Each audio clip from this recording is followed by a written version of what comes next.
오늘은 인문 10번부터 나갈 거고, 우리 이렇게 지문 하나 나가고 뒤에 지문은 숙제로 내줄 건데, 바로 뒤에 이어지는 지문은 숙제를 내준 이유가 이게 집에서 자기가 시간을 재고 해보는 게 제일 중요해요. 내가 백날 해줘봤자 배경 지식 쌓기는 되겠지. 근데 내 실력은 안 돼, 이게. 그래서 같이 한번 하고 배경 지식 쌓고 나서 집에 가서 복습을 하고, 그리고 새로운 지문을 시간을 딱 재서 한번 해보라고 뒤에 거를 바로 숙제로 내주는 거니까 집에 가면 오늘 했던 지문을 한 번 더 복습을 해주고, 그리고 나서 뒤에 있는 지문을 여기 친절하게 시간이 다 제시가 되어 있어요.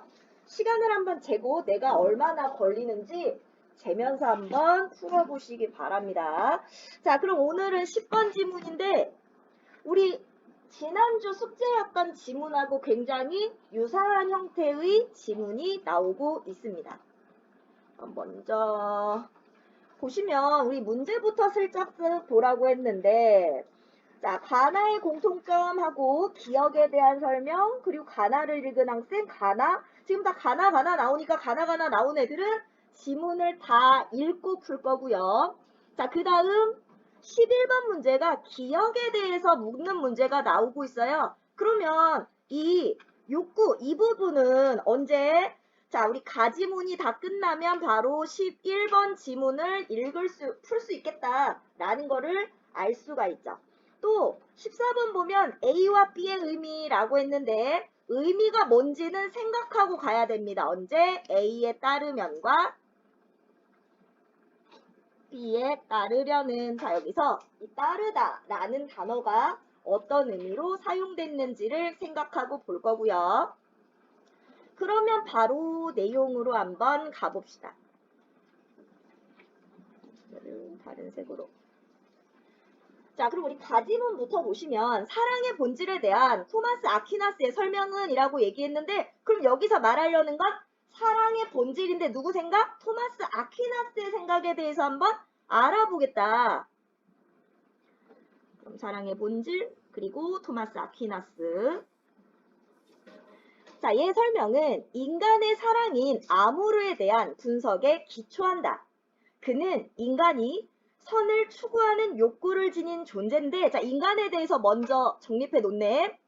욕구를 추구하는 인간 행위의 원천이 바로 사랑이라고 한다. 그러니까 토마스 아퀴나스는 뭐라고 그랬어? 인간은 선을 추구하려는 욕구를 가지고 있고, 이 욕구라는 거, 이 욕구를 추구하는 행위는 원천은 바로 뭐다? 바로 원천이 바로 사랑이다. 그 행위의 원천은 사랑. 그러면 이때 선이란 자신에게 좋은 것으로, 자, 그럼 어떤 것? 자신의 본성에 적합하거나 자신에게 기쁨을 주는 것, 이것을 선이라고 하고 이것을 추구하는 게 욕구입니다.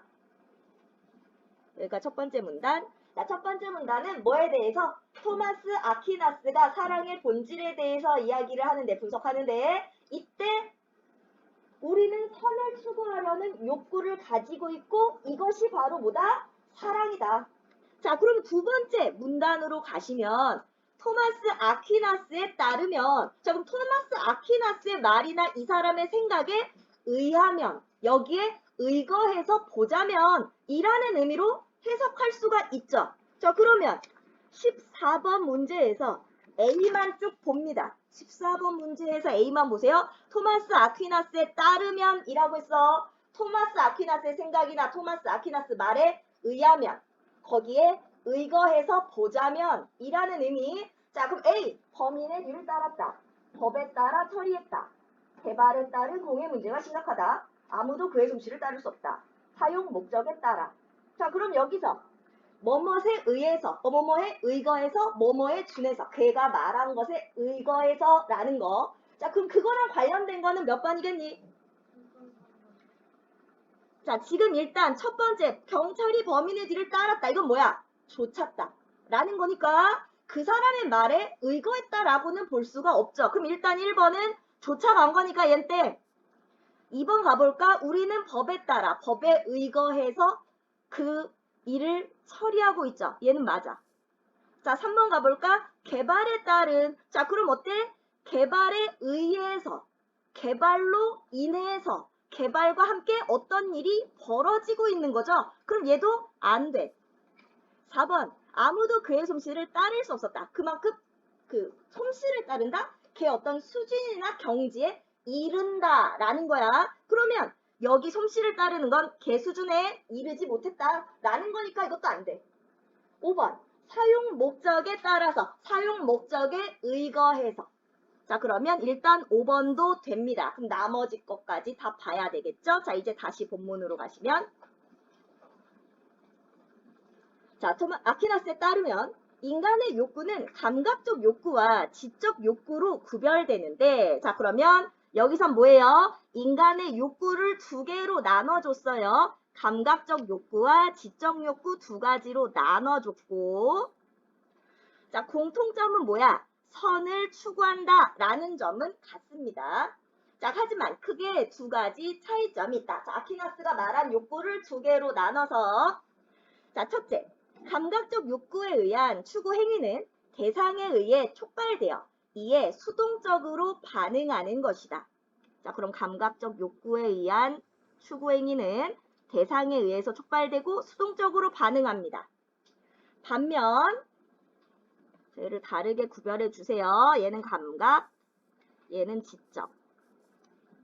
자, 지적 욕구에 의한 추구 행위는 지성의 능동적 활동과 주체의 선택에 의해 일어나는 보다 적극적인 것. 이게 무슨 말이냐? 자, 감각적 욕구는 그 대상 때문에 그냥 나도 모르게 생기는 거야. 뭔가 예쁜 걸 봤어. 나도 모르게 막 올라왔어. 자, 맛있는 냄새가 났어. 나도 모르게 막 욕구가 생겨. 이게 감각이야. 지적은 뭐니? 내가 생각을 막 했더니 저건 나한테 좋은 거야. 저게 나한테 이로와 라고 해서 욕구가 생겼어. 이게 지적 욕구야. 차이. 자, 그러면 둘째. 감각적 욕구는, 자, 또 감각은요, 어때요? 감각적 인식 능력에 의해 선으로 인식된 것을 추구합니다. 그러니까 내가 보거나 듣거나 뭐 만져봤거나 먹어봤거나 이런 거요. 이런 걸로 추구가 된다면, 자, 그러면 지적 욕구는 지성에 의해 선으로 이해된 것을 추구한다. 그러니까 내가 머리로 생각해야지 선인지 아닌지 알아요. 왜냐하면 감각적 인식 능력은 대상의 선악 판단, 그러니까 착하다, 나쁘다, 좋다, 그르다의 판단에 개입할 수 없지만 지성은 대상이 무엇이든 이해한 바에 따라 선악 판단을 다르게 할 수 있기 때문이다. 예를 들어, 자, 이해를 도와주고 있습니다. 자, 단맛이 나에게 기쁨을 준다면 감각적 욕구는 사탕을 추구하겠죠. 감각이니까 이건 내가 선택한 게 아니라 그냥 이끌리는 거예요. 하지만 지적 욕구는 사탕이 충치를 유발한다. 내가 지적 능력을 발휘하고 있지? 자, 그럼 이건 나한테 좋은 게 아니네? 선이 아니다. 라고 판단한다면 추구하지 않을 수도 있다. 여기까지가 두 번째 문단이고요. 두 번째 문단은 아퀴나스가 욕구를 두 개로 나눴고 각각이 어떤 차이가 있는지를 보여줬습니다.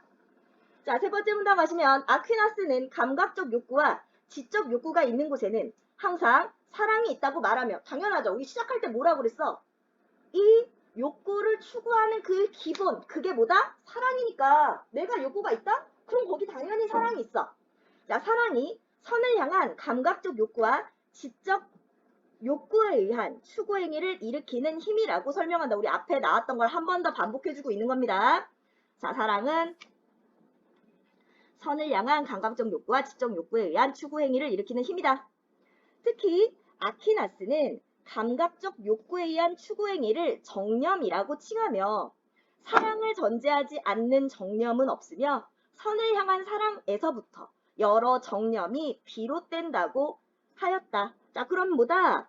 감각적 욕구에 의한 추구 행위가 정념이다 라고 얘기했고, 자, 사랑 없이는 정념도 없고, 자, 선을 향한 사랑부터 정념이 된다, 비롯된다, 시작된다. 만약 여러 대상에 대한 감각적 욕구들이 동시에 일어난다면 어떻게 될까? 자, 여러 대상에 대한 감각적 욕구들이 동시에 일어난다면, 자, 그럼 어떻게 해야 돼? 인간은 가장 먼저 추구할 감각적 욕구를 지성에 의해 판단하고 선택한다. 그러면 자, 감각적 욕구가 일어나면 지성이 그 다음에 판단하고 선택해요. 다른 것보다 더 선이라고 이해되는 것을 우선 추구하기 때문이다. 결국 아퀴나스가 말하는 인간의 사랑은 선에 대한 자신의 이해에 입각하기 때문에 자신에게 선인 것에 대한 사랑을 근본으로 한다. 자, 그러니까 뭐다? 인간의 사랑은 뭐다? 자신에게 선인 것에 대한 사랑이 근본이다. 자, 그래서 지금까지 나온 내용을 마무리하고 정리해주고 있습니다. 자, 그럼 우리 지금 욕구가 무엇인지 두 개로 나눴고 내용 다 봤습니다. 11번 문제 바로 갈 수 있죠. 자, 욕구에 대한 설명으로 적절하지 않은 거예요. 자, 그러면 감성적인 욕구든 감각적 욕구든 지적 욕구든 둘 다 공통점은 뭐다? 둘 다 선을 추구한다는 거죠. 자, 그리고 인간이 지닌 겁니다. 자, 인간은 욕구를 왜 지녔다? 바로 우리 인간은 뭐다? 사랑의 본질 인간이라면 누구나 지니고 있는 거죠. 자, 감각적 욕구와 지적 욕구로 나눠줬고요. 자, 감각적 욕구들은 동시에 일어날 수 없다. 자, 그럼 나는 저걸 먹고 싶기도 하고 아니면 노래를 듣고 싶기도 하고 여러 가지가 동시에 일어날 수 있어요. 우리 아까 여기서 뭐라고 그랬어? 자, 여러 대상에 대한 감각적 욕구들이 동시에 일어난다면 자, 그럼 뭐 해라? 그 다음 지성에 의해서 가장 선인 걸 먼저 판단하게 된다라고 얘기했습니다. 자, 감각적 욕구가 동시에 일어날 수 없다? 틀렸죠. 4번이 정답이 되겠고요. 자, 그리고 감각적 욕구에 의한 추구 행위를 정념이라고 부른다. 우리 마지막 문단에 나와 있었어요. 자, 그럼 5번도 맞는 설명이니까 4번이 정답이 되겠죠. 자, 그러면 두 번째 문단, 문단을 한번 볼게요. 자, 이번에는 칸트에 대해서 나오고 있습니다. 칸트. 자, 칸트는 감성적 차원의 사랑과 실천적 차원의 사랑이 다르다고 설명한다. 역시 사랑을 두 개로 나눠줬네. 감성적 차원의 사랑은 남녀 간의 사랑 가치, 인간의 경향성에 근거한 사랑이며 실천적 차원의 사랑은 의무로서의 사랑이라고 할 수 있다. 자, 감성은 인간의 경향이라면 실천은 의무다. 칸트는 감성적 차원의 사랑보다 자, 어떻다? 실천적 차원의 사랑에서 주목하고 가치를 부여한다.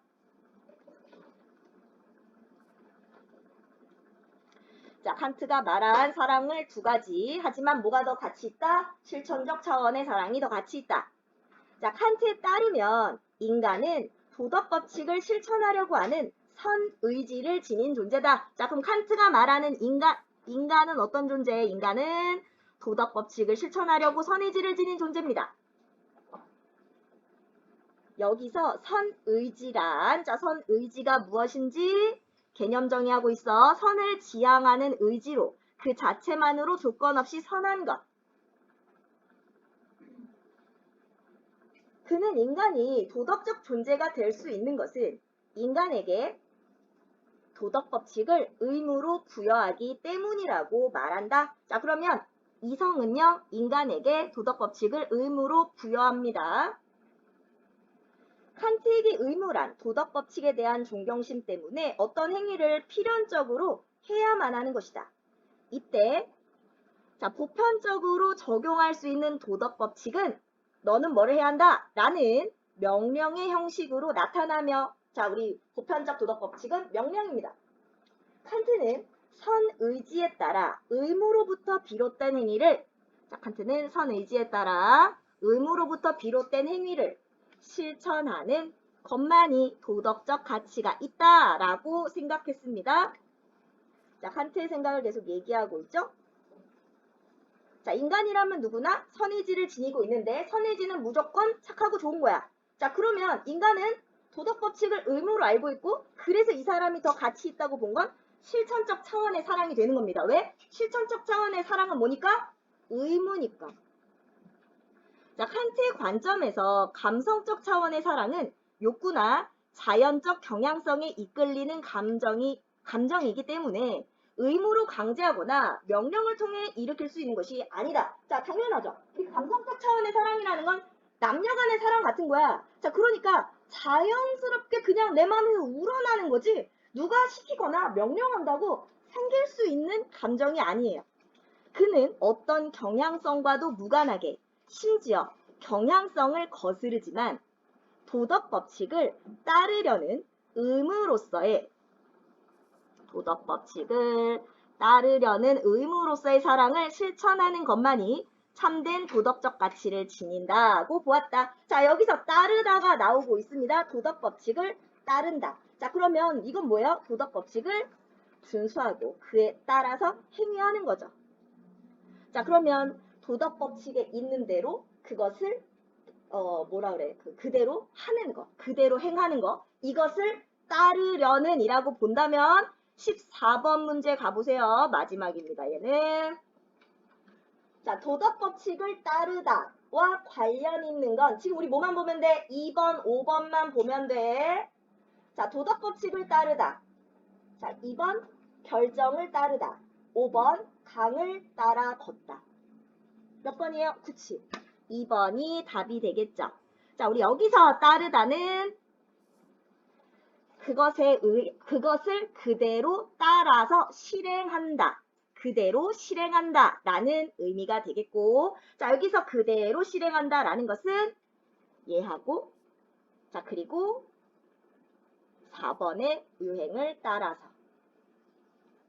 두 가지가 있습니다. 답은 2번이 되겠죠. 자, 그럼 얼마 안 남은 질문 맞아볼게요. 자, 그리고 실천적 차원의 사랑만이 보편적인 도덕 법칙으로 명명될 수 있으며 인간에 대한 실천적 차원의 사랑은 모든 인간이 갖는 서로에 대한 의무라고 보았다라고 해서 자, 우리 인간에 대한 실천적 차원의 사랑은 모든 인간이 갖는 서로에 대한 의무다. 바로 의무로서의 사랑에 대해서 말하고 있습니다. 자, 그러면 우리 이제 나머지 문제 10번, 12, 13번 문제만 풀어볼게요.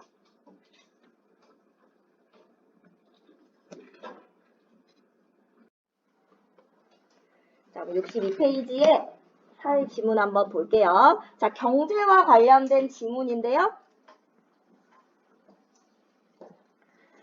자, 우리 여기서도 보시면 윗글에 대한 설명, 윗글에 대한 이해, 기억의 이유, 윗글을 바탕으로 윗글에 관세하고 뭐 할당제 나와서 이 지문 같은 경우는 지문을 다 읽어야만 모든 문제를 풀 수가 있습니다. 이런 문제가 다소 조금 더 좀 까다로운 지문이라고 볼 수가 있고요. 13분이나 주고 있죠. 자, 여기서는 이제 경제나 이런 부분에 관심이 있고 좀 이런 것을 내가 잘하는 학생한테는 좀 유리하고 그렇지 않으면 조금 힘들 수 있습니다. 자, 그러면 일단 내용으로 먼저 들어가 볼게요. 최근 수입품에 높은 관세를 부과하여 국제무역 분쟁이 발생하면서 관세에 대한 관심이 높아지고 있다. 관세란 하고 계속 관세 얘기를 하고 있어. 자, 그러면 여기서 핵심은 관세가 되겠죠. 자, 그래서 관세가 무엇인지 먼저 알려주고 시작합니다. 관세란 수입되는 재화, 물건이나 이런 것들에 부과되는 조세를 말합니다. 자, 그리고 정부는 조세 수입을 늘리거나 국내 산업을 보호하기 위한 목적으로 관세를 부과한다. 자, 관세란 무엇이고 정부가 관세를 부과하는 목적이 무엇인지를 먼저 밝혀주고 있고 그런데 관세를 부과하면 국내 경기 및 국제교역에 영향을 미치게 된다. 자, 우리 여기 비문학 지문의 첫 부분이죠. 첫 부분에서는 무엇에 대해 다룰 건지를 보통 보여주는데 넓은 개념부터 점점 좁혀서 무엇에 대해서 이번에 이어질 내용은 관세가 이건데 관세를 부과했을 때 미치게 되는 영향에 대해서 보여줄 거야. 이 얘기를 하고 있어요. 그럼 지금 나올 내용은 관세를 부과하면 국내 경기 및 국제교역에 어떤 영향을 미치게 되는지를 보여주겠다. 이런 지문입니다. 자, 그럼 두 번째 문단으로 내려가 보시면 관세가 국내 경기에 미치는 영향을 살펴보기 위해서는 시장에서의 수요와 공급의 원리를 알아야 한다. 그럼 이번에는 뭐에 대해서? 시장에서의 수요와 공급의 원리를 먼저 설명하겠다. 자, 그림은 가격에 따른 수요량과 공급량의 변화를 나타내는 그래프다. 자, 이 그래프 다 본 적은 있죠? 자, 그래서 여기서 수요 곡선은 재화의 가격에 따른 수요량의 변화를 나타내는데 이거 우리 다 아는 내용이죠. 수요 공급 곡선 다 알지? 다 배웠었지? 그럼 막 이거 막 엄청 어렵게 막 밑줄 막 깍깍 그으면서 안 봐도 돼. 나는 이거 안다. 그러면 가볍게 어디에 무슨 내용이 있다 정도만 체크하고 넘어가도 됩니다. 자, 그러면 수요 곡선은 재화와 가격에 따른 수요량의 변화를 나타내는데 그래프에서 가격은 재화 1단위 추가 소비를 위한 소비자의 지불 용의 가격. 그러니까 내가 하나 더 살 때 얼마를 더 낼 마음이 있어. 이게 지불 용의 가격입니다. 공급 곡선은 재화의 가격에 따른 공급량의 변화를 나타내는데 그래프에서 가격은 똑같아요. 재화 1단위 추가 생산을 위한 판매자의 판매 용의 가격. 이 정도 금액이면 내가 하나 더 팔게. 이 가격을 나타내기도 한다. 수요와 공급의 원리에 따르면 재화의 균형 가격은, 자, 그럼 균형 가격은 어디서 만나요? 균형 가격은 수요 곡선과 공급 곡선이 만나는 P5에서 형성되죠. P0. 자, 재화의 가격이 P1, P1로 올라가면 수요량은 Q1로 줄어들고 공급량은 이 그래프 내용을 설명하고 있는 거예요. 자, 재화 가격이 그러니까 재화의 가격이 여기서 한 단위가 올라가면 어떻게 된다? 한 단위가 올라가면 당연히 공급하려는 사람은 여기서 늘어나게 되고 원래 여기잖아요. 여기서 한 단계 올라갔죠?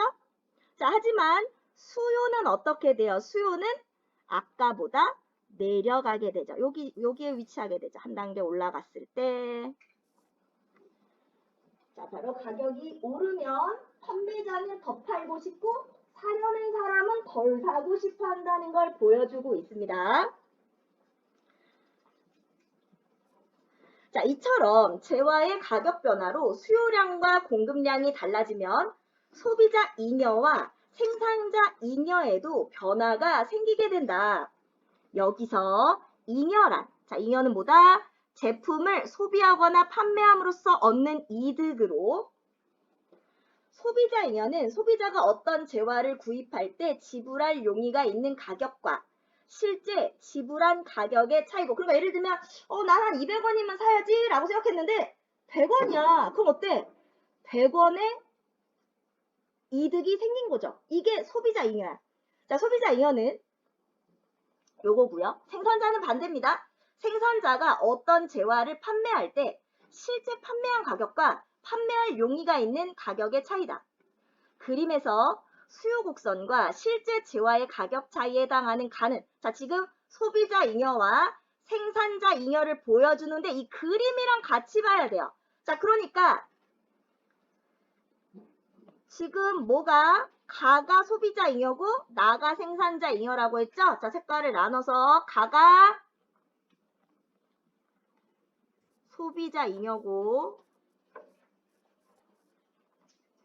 나가 생산자 잉여예요. 자, 지금 균형 가격. 자, 지금 P5에서 P0에서 만나면 자, 소비자 잉여와 생산자 잉여가 똑같죠. 똑같아요. 가격이 내려가면 어떻게 돼요? 가격이 내려가면 이 그림은 이거야. 가격이 내려가면 이만큼의 소비자 잉여가 생겨나는 겁니다. 무슨 말인지 알겠어요? 가격이 내려가고 올라갔을 때 소비자 잉여가 늘어나는 거. 그리고 생산자 잉여가 줄어들죠. 반대로 가격이 올라가면 이거 반대 생산자 잉여가 올라가고 소비자 잉여가 줄어드는 겁니다. 무슨 말인지 알겠지? 이게 이해가 돼야 돼. 자, 그러니까 이를 바탕으로 관세가 국내 경기에 미치는 영향을 살펴보자. 밀가루, 자, 그러면 관세가 국내 경기에 미치는 영향. 자, 밀가루 수입 전에 형성된 K국의 밀가루 가격이 킬로그램당 500원이야. 국제시장에서 형성된 밀가루의 가격은 킬로그램당 300원이라고 가정을 한번 해보자. K국이 자유무역을 통해 관세 없이 밀가루를 수입하면 국산 밀가루 가격은 수입 가격의 수준인 킬로그램당 300원까지 내려가게 된다. 자, 그러니까 자, K국의 밀가루 가격은 500원이고 국제시장의 밀가루 가격은 300원이야. 관세 없이 수입했어요. 그럼 어때? 국산 밀가루 가격도 여기까지 내려갑니다.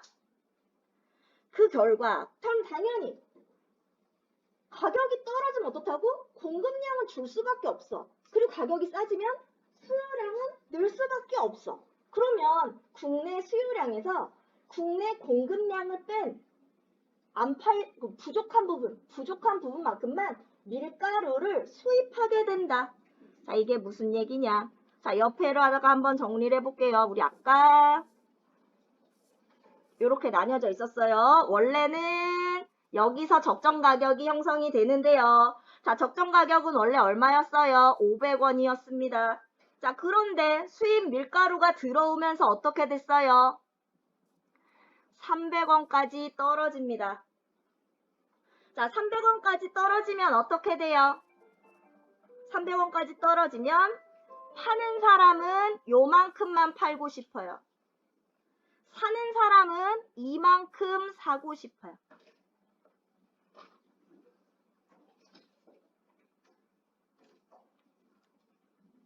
어디야? 이렇게 표시하면 안 되잖아. 어디 갔어? 이가 수요니까 여기죠. 자, 지금 얼마나 차이가 나냐면 요만큼이에요. 요만큼. 얘는 지금 가격이 300원이기 때문에 300에 해당하는 이만큼을 사고 싶거든요. 이만큼. 자, 그러면 이만큼을 사고 싶으면 지금 얘는 요만큼밖에 안 팔 거잖아. 국내는 요만큼 팔 거지? 근데 이만큼이 모자라잖아. 그럼 이만큼을 뭐 할 거야? 수입할 거야. 이거는 국내야. 국내. 국내에서 요만큼 소비하고 이만큼을 수입해야 돼요. 자, 그러면 어떻게 됩니까? 자, 지금 소비자 잉여가 요만큼에서 이만큼으로 늘어났죠. 이만큼이 늘어났어요. 자, 그러면 생산자 잉여는 어때요? 원래 이만큼이었는데요. 요만큼밖에 안 돼요. 이만큼이 날라갔죠. 자, 그런데 봐봐. 생산자는 요만큼을 잃었지만 요 부분. 생산자가 이만큼을 잃었죠. 하지만 어때? 소비자가 이만큼 얻었잖아. 그럼 플러스 마이너스에도 뭐가 남아? 요만큼이 더 남죠. 자, 그래서 이 부분을 뭐라고 얘기하냐? 자, 그래서 공급량을 뺀 나머지 부분만큼 수입을 하잖아. 그러니까 밀가루 수입으로 국산 밀가루 가격이 하락하면 결과적으로는 어떻게 되냐? 자, 생산자 잉여가 감소하지만 소비자 잉여는 증가하는데 지금 보니까 소비자 잉여가 훨씬 더 크게 늘어나요. 자, 증가한 소비자 잉여가 감소한 생산자 잉여보다 크기 때문에 자, 소비자 잉여와 생산자 잉여의 총합인 사회적 잉여는 밀가루를 수입하기 전에 비해 커지게 된다. 자, 그러니까 훨씬 더 사회적으로 봤을 때는 더 커진다는 거야, 잉여가. 자, 그런데 알고 있는데 이거 마무리하고 싶게요. 자, 그런데 K국이 수입 밀가루에 100원, 킬로그램당 100원의 관세를 부과할 경우 수입 밀가루의 국내 판매 가격은 400원으로 올라가요. 그럼 우리 아까 이 그래프에서 봤을 때 400원 정도로 된다면 여기 중간 정도죠. 중간 정도.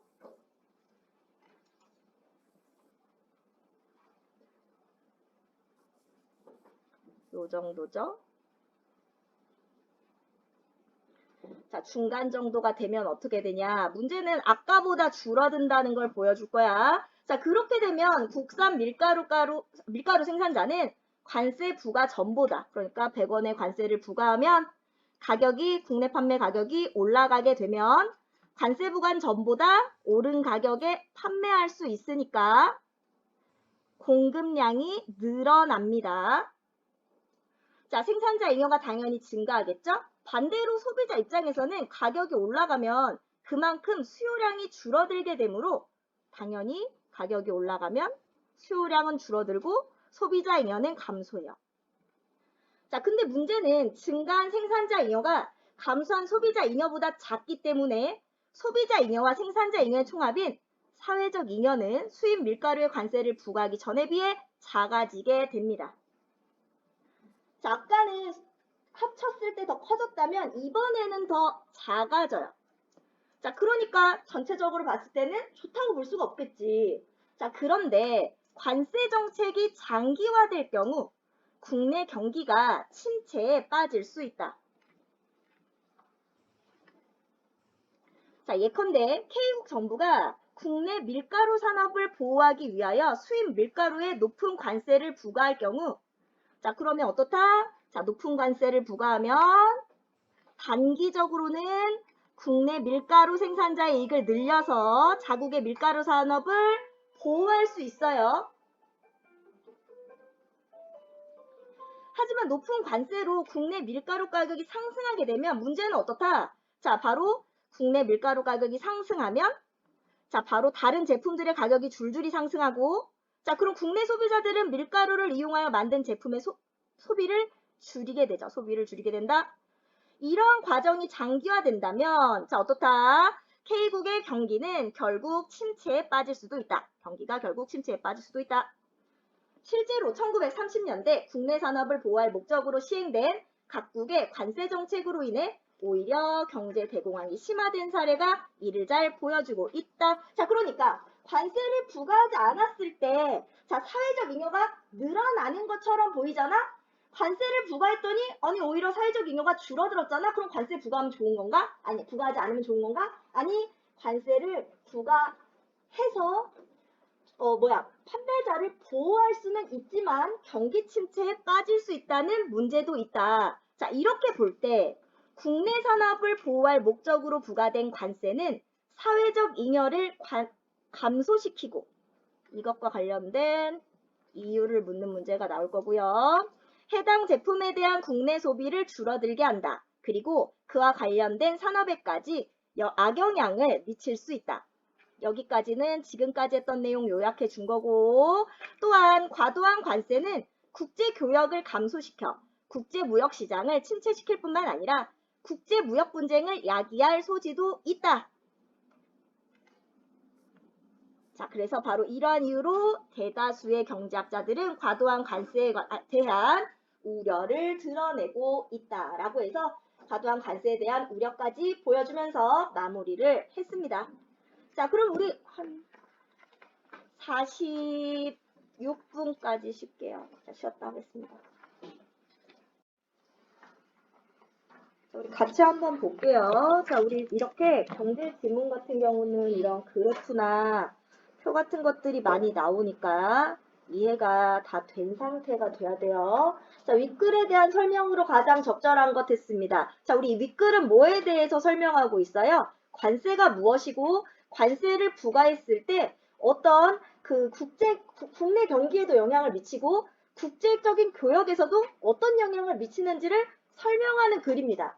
상반된 두 입장은 나오지 않았고 문제 상황을 말한 적도 없어요. 이론의 한계를 말하지 않았습니다. 학설의 배경도 없었죠. 바로 원리, 바로 어떤 원리? 바로 수요와 공급의 원리를 설명하고 그에 따라 어떤 영향을 미치게 되는지 자, 지금 K국을 예로 들어서 설명을 해줬습니다. 그래서 5번이 답이 되겠죠. 자, 그럼 12번. 윗글에 대한 이해로 적절하지 않은 걸 고르라고 그랬는데 1번이죠. 소비자의 지불 용의 가격은 균형 가격보다 항상 높다. 아니죠. 지불 용의 가격과 그리고 공급자가 공급할 용의가 있는 가격이 만났을 때 균형 가격이 형성되죠. 13번.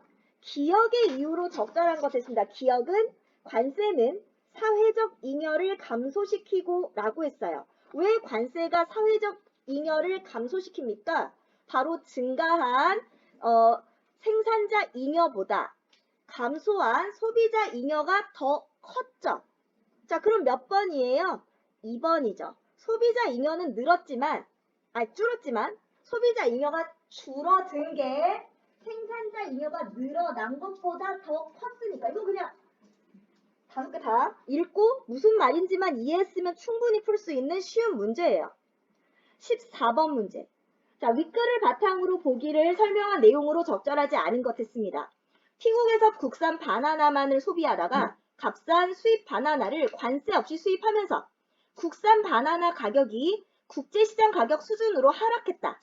자, 그래서 관세를 부과했다라고 얘기가 나오고 있습니다. 자, 그러면 관세를 부과하기 전에 국내 가격은 얼마예요? 관세를 원래는 얼마에 형성이 되어 있니? 우리가 수입과 수요와 공급이 원래는 1,000원이에요.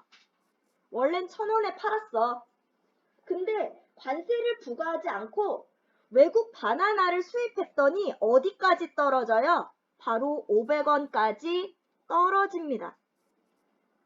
자, 500원까지 떨어지면 팔려는 사람들은 원래 150톤 정도 팔았다면 500원에 못 팔아요. 그래서 얼마에 팔겠대? 500원이면 여기죠. 공급 곡선 50톤밖에 못 팔아요. 근데 먹는 사람들 어때? 와, 싸다. 이득이네. 나 그럼 많이 사야지. 자, 그래서 수요는 어디로 갑니까? 250톤까지 올라가죠. 그러면 우리나라에서 나오는 건 50톤밖에 없어. 그럼 몇 톤이 모질라? 200톤이 모자르죠. 그럼 어떻게 해야 돼? 관세 부과 전에는 200톤을 수입해야 돼. 자, 그래서 어쩔 수 없이 관세를 부과합니다. 얼마 부과하기로 했어요? 200원 더 부과하기로 했어요. 그래서 500원에서 700원으로 올립니다. 자, 그러면 파는 사람들 입장에서는 500원보다는 그래도 700원이면 내가 좀 더 팔게. 자, 100톤 팔기로 해요. 100톤.